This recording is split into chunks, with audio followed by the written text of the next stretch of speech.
안녕하세요. 서고천입니다. 이번 영상에서는 제가 경험했던 신분도용 사기 사건에 대해서 말씀드리려고 합니다. 한 번은 제가 한국을 방문 중이었는데 제가 사용하는 은행 앱에 들어가 봤더니 천불이 빠져나간 거예요.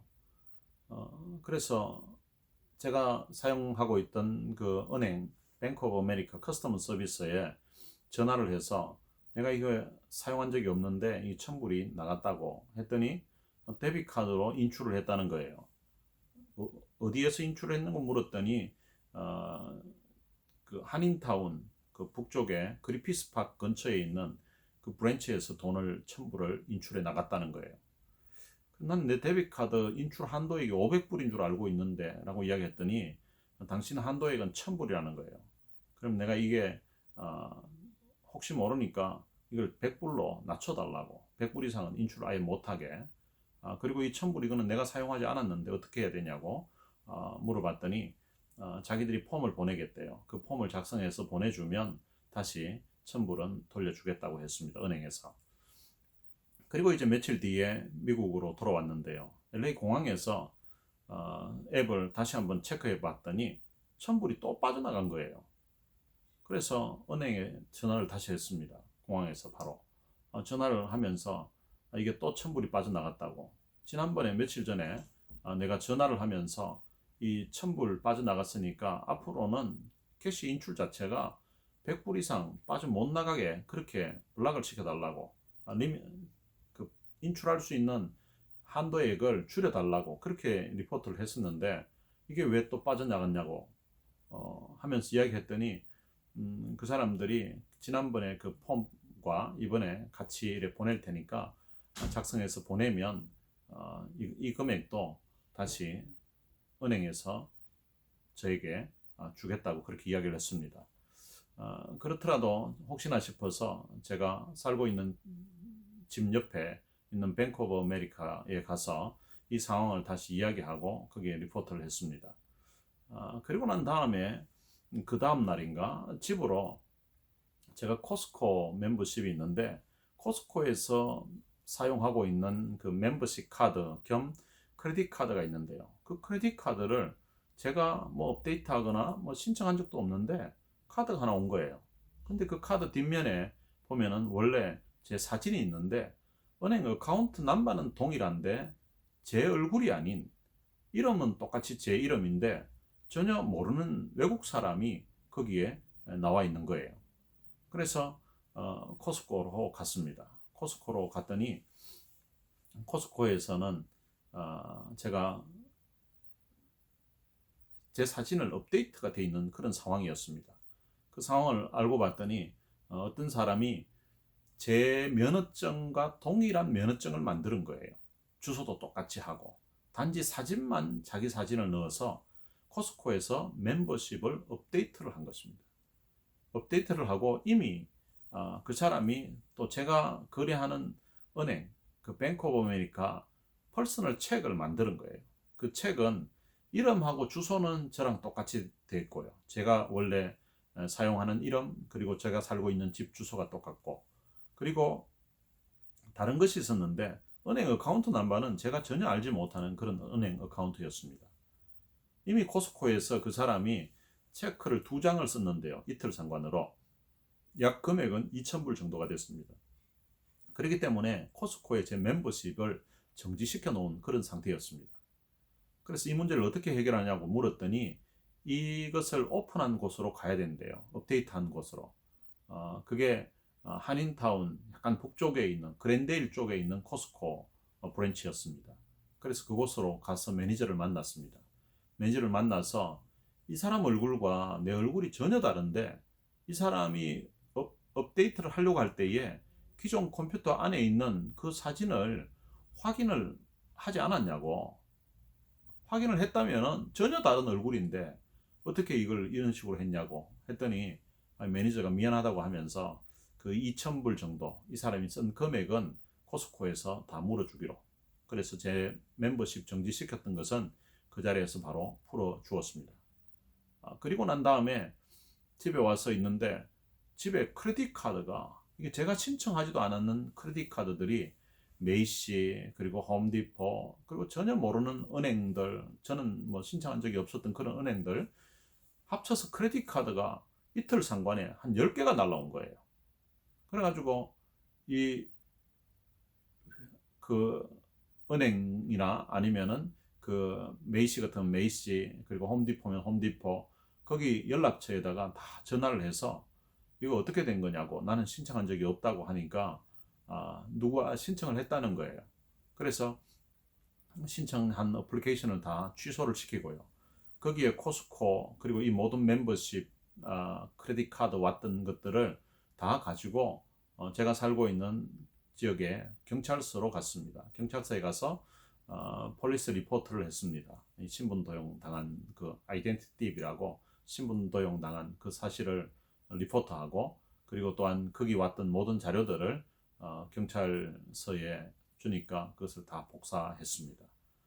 그리고 난 다음에 또 며칠 있었더니 저희 집으로 유홀이라는 이삿짐 뭐 옮길 때 이사를 갈 때에 개인적으로 렌트해서 할 수 있는 그런 트럭 픽업 트럭 같은 것을 렌트해 주는 회사가 있는데요. 이 유홀에서 인슈런스 컴퍼니 유홀과 관계된 인슈런스 컴퍼니인데 저에게 청구하는 금액이 한 1,000불 돈이 날라온 거예요. 이게 뭔지 내용을 보니까 이 사람이 제 면허증으로 유호를 렌트를 한 거예요. 렌트를 하고 보험을 가입하지 않은 상태에서 사고를 내가지고 차를 그대로 사고 난 상태로 리턴을 한 거예요. 그래가지고 그 유홀에서는 그 수리비 비용을 저에게 청구를 한 것입니다. 그래서 또 6월에 찾아가서 내가 신분 도용당한 그 사실을 이야기하고 폴리스 리포트한 그것도 보여주고 그랬더니 6월에서는 또 자기들이 원하는 그 폼이 있더라고요. 그 폼을 작성해서 제출을 하고 그 1,000불 정도의 차 데미지에 대한 것은 청구하지 않기로 그렇게 됐습니다. 그리고 또 얼마 있더니 렐프스라는 미국 그러니까 식료품이나 이런 걸 파는 가게 스토어에 그 렐프스에서 또 청구하는 금액이 온 거예요. 제가 쓴 체크가 수표가 부도가 났다고 그 금액만큼 돈을 언제까지 돌려달라는 그런 내용이었습니다. 그러니까 이 사람이 뱅크 오브 아메리카에서 제 이름으로 체크를 만들긴 만들었는데 이게 실제 통용되는 체크가 아니고 그 체크 자체를 온라인이나 이런 것들을 통하여서 가짜로 그냥 만든 거예요. 그러니까 이게 이름은 체크가 이름은 제 이름으로 되어 있고 그 사람의 면허증도 제 이름으로 된 것을 그대로 가지고 있었기 때문에 사용하면 다 스토어에서 코스코에도 받아줬던 것처럼 이 렐프스에서도 받아준 거예요. 그래가지고 자기들은 디파짓을 했더니 이것이 은행에서는 돈이 없고 실제 구자가 아니니까 그냥 돌아온 거예요. 그러니까 그것을 이제 제 주소지로 보내서 체크가 부도난 체크니까 돈을 지불하라고 한 것이었습니다. 또 그곳에 전화를 하고 또 연락을 해서 이거 내가 신분 도용을 당해서 그렇지 내가 사용한 것이 아니라고 나는 렐프스에 당신 스토어에 그 위치에 가본 적도 없다고 그랬더니 자기들이 폼을 보내준대요. 그 폼을 작성해서 또 공정을 받아가지고 제출하라고 그리고 폴리스 리포트 받은 것도 그것도 같이 제출하라고 했습니다. 이렇게 하기를 여러 번 경험했던 것 같습니다. 또 어떤 곳에서는 전화가 와가지고 메이시에 물건 오다 해놨는데 찾아가라고 나는 오다 한 적이 없다고 한 적도 있었고요. 그리고 또 홈디포에서도 물건이 저희 집으로 배달이 된 거예요. 저는 뭐 필요도 없는 물건이고 주문한 적도 없는 건데 온 적도 있었고요. 그리고 또 한 번은 베스트바이에서 제가 사용하는 크레딧 카드가 있었는데 그 크레딧 카드에서 이제 1975불을 사용했다고 그것을 이제 그 다음 달에 갚으라고 이제 스테이트먼이 온 거예요.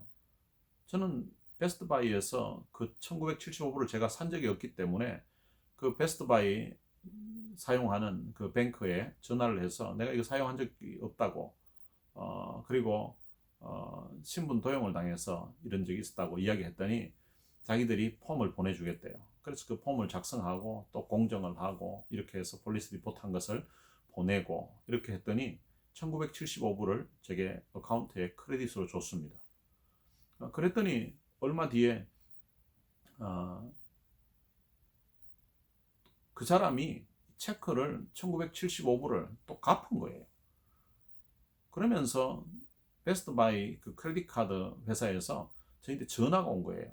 제 크레딧 한도액을 인크리스, 높게 해달라고 신청한 적이 있냐는 그런 전화였습니다. 난 신청한 적 없다고. 지난번에 신분 도용도 당한 적이 있었는데 그런 이야기를 했더니 아니 누가 전화 와서 신분 도용, 크레딧 카드를 그 한도액을 높여달라고 신청을 했다는 거예요. 난 높여달라고 한 적이 없다고. 그러면서 그런 전화가 또 한 2번 정도 더 왔었습니다. 그런 가운데 이 사람이 페이먼을 냈고, 그리고 이 사람이 또 가서 1975불치를 또 물건을 산 거예요. 그래서 또 제가 전화를 받고서는 이거 지난번에도 이런 적이 있었는데 이거 내가 산 적이 없다고 이랬더니 여기에서 또 크레딧을 줬습니다. 이 사람이 아마 지불을 하면서 크레딧 한도액을 높여가지고 아마 자기가 원하는 더 비싼 물건을 사려고 한 것인지 자기 돈을 한 번은 갚고 그리고 또 제 크레딧 라인을 높여달라고 한 거예요. 그런데 이제 어떤 문제가 발생했는가 하니까 이 사람이 2번 샀던 1975불치의 물건은 제가 실제 사용하지 않았다고 하니까 크레딧 회사에서 제게 크레딧을 다 준 거예요. 그러니까 저는 지불하지 않아도 되는 거죠. 근데 이 사람이 1975불을 자기 책으로, 자기 책인지 난 사람 책인지 모르지만 이 사람이 제 어카운트에 지불을 한 거예요. 그러니까 이게 뱅크 스테이트먼이 계속 크레딧 카드 스테이트먼이 날라오는데 1975불이 제 구자에 계속 있다는 거예요. 그럼 매번 이렇게 있길래 제가 전화를 했습니다. 전화를 해서 이건 내 돈이 아니라고. 그러니까 은행에서는 자기들 돈도 아니래요. 그래서 제가 베스트바이에 전화를 했습니다. 이거 이런 상황인데 설명을 했더니 베스트바이에서도 자기들도 자기들 돈이 아니래요. 자기들은 은행에서 다 처리했으니까. 그래서 다시 크레딧 카드 회사에다가 전화했습니다. 이거 베스트바이 자기들도 자기 돈 아니라고 그런다. 그럼 이거 누구 돈이냐고 하기에는 당신 돈이라는 거예요. 저보고. 이걸 그대로 두면 그럼 계속 그 자리에 있겠지. 그럼 이거는 당신들이 가져갈 수 없냐고 상황을 다시 설명해도 할 수가 없대요. 그럼 이거 어떡하냐고. 이건 당신 돈이라는 거예요. 그럼 나한테 달라고. 그래서 이제 받아가지고 체크가 1975불이 왔어요. 그걸 제가 일한 돈도 아니고 해서 거기에다가 그냥 25불 더 보태서 그냥 2000불 이렇게 해가지고 그냥 헌금하고 그냥 그 케이스는 끝났습니다. 그리고 또 어떤 일이 있었는가 하면 저희 집에서 약 한 1시간 반 정도 떨어진 다우전 옥스라고 있는데요. 그 다우전 옥스에 있는 오토바이 파는 스토어에서 저희한테 전화가 온 거예요. 오토바이를 사기 위해서 신청을 크레딧 융자를 신청한 거예요. 론을 신청한 거예요. 그 신청한 적이 있냐고 하니까 저는 신청한 적이 없다고. 그리고 왜 그러냐고 물었더니 지금 이걸 오토바이를 사기 위해서 론을 신청했다는 거예요. 그래서 이제 제 상황을 설명했습니다. 그놈 그 나쁜 놈이니까 그놈 좀 잡을 수 있도록 해달라고. 그 사람이 오면 나인데 그 사람이 참 지금 당신 스토어에 있냐고 딜러에 있냐고 물었더니 지금 있는 건 아니래요. 전화로 모든 것이 딜이 됐고 지금 이제 내일 오기로 돼 있대요. 그러냐고. 그러면은 내일 오면 왔을 그때에 나인데도 좀 연락 주고 경찰을 좀 불러달라고. 그놈 좀 잡게. 그 상황을 쭉 설명을 했습니다. 그랬더니 그 세일즈 하시는 분이 그러겠다고 했습니다. 근데 그 다음날 이제 잡힐 것을 기대하고 있었는데 이 사람이 오지는 않았대요. 그 다음 연락이 안 되고. 그래서 그것은 그냥 넘어갔습니다. 그리고 나서 이래 보니까 이게 언제 해결될지를 모르는 거예요. 그래 이 분야에 대해서 아시는 분들에게 문의해 보기도 하고 했었는데 앞으로 한 2, 3년은 고생하실 거라고. 이게 2, 3년이 아니라 이게 한 석 달 동안 이런 일들이 계속 일어나니까 또 체크가 계속 날라오고 돈 내라고 하고 이런 일이 계속 반복됐습니다. 그래서 이게 이 사람이 만약에 지금까지는 코스코 그리고 크레딧 카드 그리고 메이시, 홈디포 그리고 뭐 렐프스 그리고 차를 렌트한다든지 이런 문제였는데 만약에 이 사람이 자동차를 산다든지 리스를 한다든지 이렇게 되면 이게 차가 또 굴러다니면 이게 못 잡으면 아주 힘든 상황이 발생할 것 같은 거예요. 그래서 안 되겠다 싶어서 DMV에 가서 제 면허증 번호를 바꿔달라고 했습니다.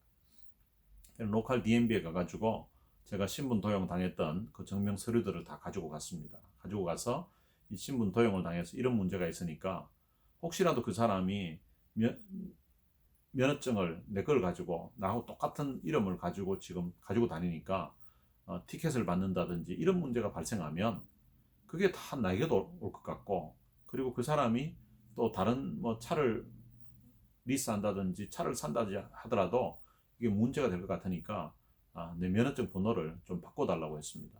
그랬더니 이 로컬 DMV에서는 바꿀 수가 없대요. 그럼 어떻게 해야 되는고 물었더니 세크라멘토에 인베스티게이션 디파트먼트 DMV가 따로 있대요.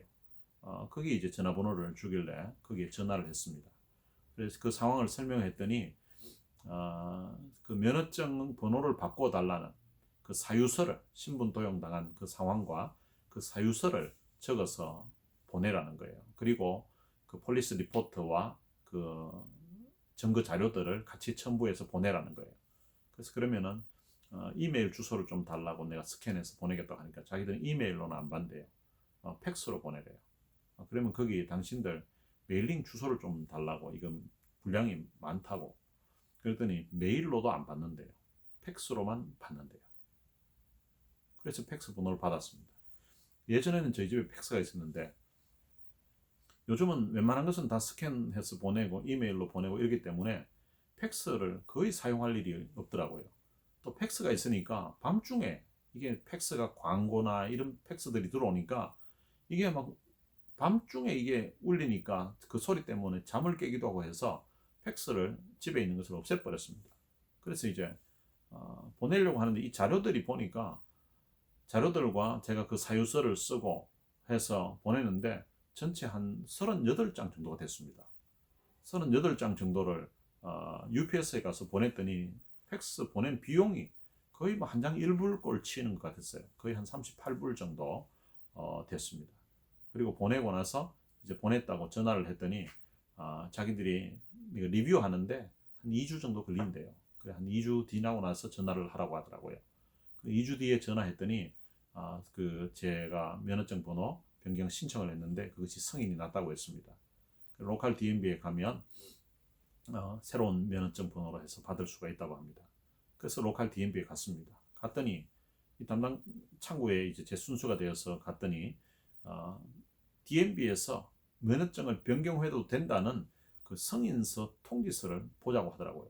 그걸 내가 받은 것이 아니라 전화를 했는데 로컬 DMV에 가면 그게 된다고 했더니 어프로벌 레터가 있어야 된대요. 승인됐다는, 변경 승인됐다는.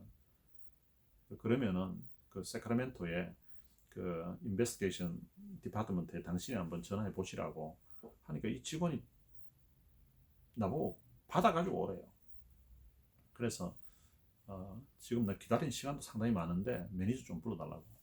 매니저 불러서 매니저님에게 그 상황을 설명했더니 매니저가 세크라멘토에 있는 인베스티게이션 디파트먼트에 전화를 했습니다. 전화를 하고 확인하고 난 다음에는 면허증을 새로운 걸로 바꿔줬습니다. 면허증 번호가 미국에 온 순서대로 거의 번호가 이래 되는데요. 제가 1992년도에 미국 왔습니다. 그때 제 면허 번호가 B로 시작했습니다. 지금부터 한 7, 8년 전에 오신 분들은 D로 하게 되고요. 그 다음 E로 하게 되고 이렇게 쭉 바뀌었었는데 최근 한 몇 년 전부터는 Y로 했습니다. 그래서 제 면허증 번호는 Y로 시작됩니다. 그냥 면허증만 보면 미국에 온 지 얼마 안 된 것 같은 그런 번호를 지금 제가 새로 받아서 사용합니다. 그럼 면허증 번호를 받고 나서 이제 한 열흘 뒤에 새로운 면허증 플라스틱으로 우편으로 받았습니다. 그것을 받고 나서 소셜 오피스에도 갔습니다. 혹시나 이게 차를 산다든지 뭐 리스한다든지 이럴 때에 도용당할 우려가 있어서 소셜 오피스에 가서 소셜 번호도 새로운 걸로 좀 바꿔달라고 그렇게 이야기했습니다. 근데 제 순서가 돼서 상황을 설명했더니 소셜 번호는 제 경우에는 바꿔주지 않았습니다. 그래 어떤 경우에 바꿔줄 수 있냐고 거기에서 물어보았습니다. 물어보았더니 누가 내가 받아야 될 텍스 리턴을 다른 사람들이 받아갔다든지 이런 경우에는 새로운 번호를 발급한답니다. 그리고 이런 신분 도용으로 인해서 너무나 엄청난 경제적인 피해를 입은 경우에 다시 회복이 불능할 정도의 크레딧이 망가진 경우에 그런 경우에는 새로운 번호를 발급해 준답니다.